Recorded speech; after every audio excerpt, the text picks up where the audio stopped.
আসসালামু আলাইকুম ভিউয়ার্স, আশা করি সবাই ভালো আছেন। নতুন একটি ভিডিওতে আপনাদের সবাইকে স্বাগতম।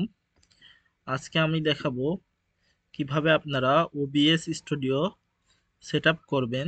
সেজন্য সর্বপ্রথম আপনাদের ব্রাউজারে ক্রোম ব্রাউজার বা যে কোনো একটি ব্রাউজার ওপেন করে নেবেন। করে নেওয়ার পরে এখানে লিখবেন ওবিএস স্টুডিও। ওবিএস স্টুডিও লিখে সার্চ দিলে এই ওবিএস স্টুডিওর অফিসিয়াল ওয়েবসাইটটি চলে আসবে।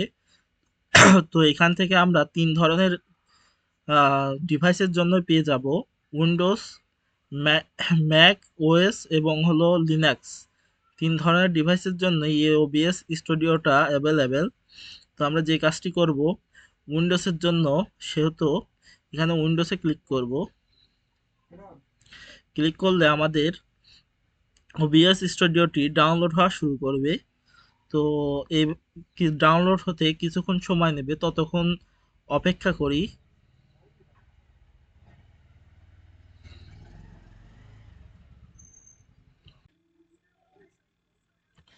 তো আমাদের ডাউনলোড হয়ে গেছে।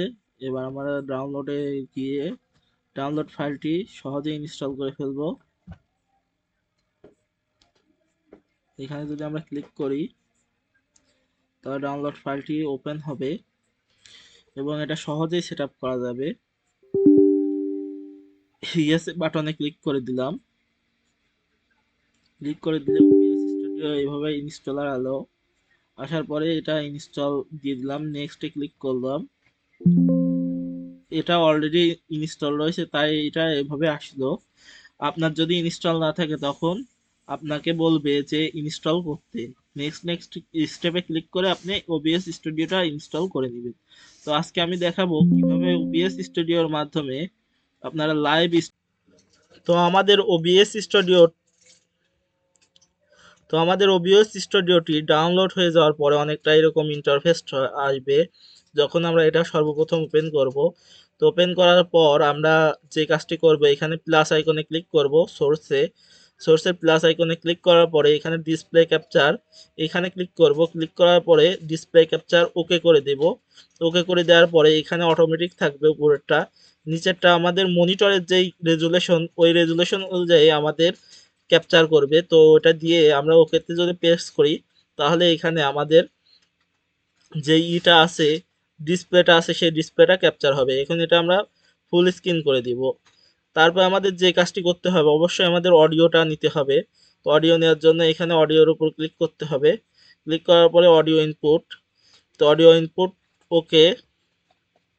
এখান থেকে আমাদের যদি আমাদের মাইক্রোফোন থাকে তাহলে সেই মাইক্রোফোন, অথবা আমাদের যে কম্পিউটারে ব্যবহৃত যেই মাইক্রোফোনটি আছে সেইটি অটোমেটিক এখান থেকে সিলেক্ট করে ওকেতে প্রেস করলে আমাদের এখান থেকে অডিও রেকর্ডটাও শুরু হয়ে যাবে যখন আমরা রেকর্ডিং শুরু করব। তারপরে আমরা প্লাস আইকনে ক্লিক করব। ক্লিক করার পরে আমরা যদি এইখানে ভিডিও ক্যাপচার ডিভাইসে ক্লিক করি, আমরা যখন ফেস দিয়ে ভিডিও করব তখন এই ভিডিও ক্যাপচার ডিভাইসটি প্রয়োজন হবে। তো এখানে আমরা ওকেতে ক্লিক করে দিব। ক্লিক করলে এরকম অপশন আসবে। তো আমরা সব কিছু কনফিগারেশনটা দেখে নেব।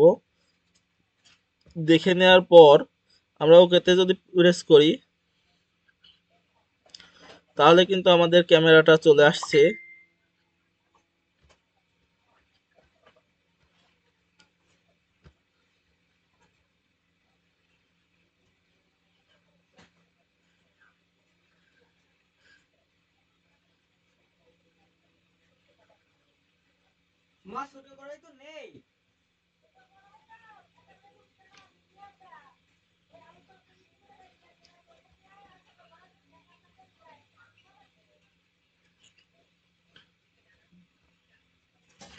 আমরা প্লাস আইকনে ক্লিক করব। ক্লিক করার পরে এখান থেকে আমাদের ভিডিও ক্যাপচার ডিভাইস এই জিনিসটা আমাদের খুঁজে বের করতে হবে। এই যে এটা খুঁজে বের করার পরে ওকেতে ক্লিক করে দিব।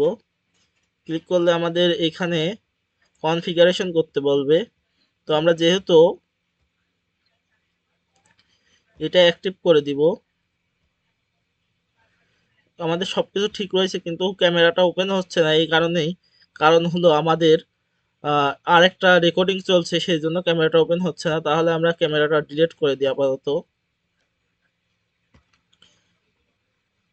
তো আমরা যখন লাইভ স্ট্রিমিং করব, লাইভ স্ট্রিমিং করার জন্য আমাদের এইখানে যেতে হবে, স্টার্ট স্ট্রিমিং না, সিটিং এ যেতে হবে সর্বপ্রথম। সিটিং এ যাওয়ার পরে, এই সিটিং না, এইখানে যেতে হবে সিটিং এ। সিটিং এ যাওয়ার পরে এই যে স্ট্রিম, তারপর আমাদের সবকিছু সেট আপ করার পর আমরা যখন এখানে স্টার্ট রেকর্ডিং ক্লিক করব, তখন আমাদের এই যা কাজ করছি স্ক্রিনে যাবতীয় কিন্তু রেকর্ড হওয়া শুরু করবে। তো এইভাবে আমরা এটা দিয়ে রেকর্ডিং এর কাজ করতে পারি।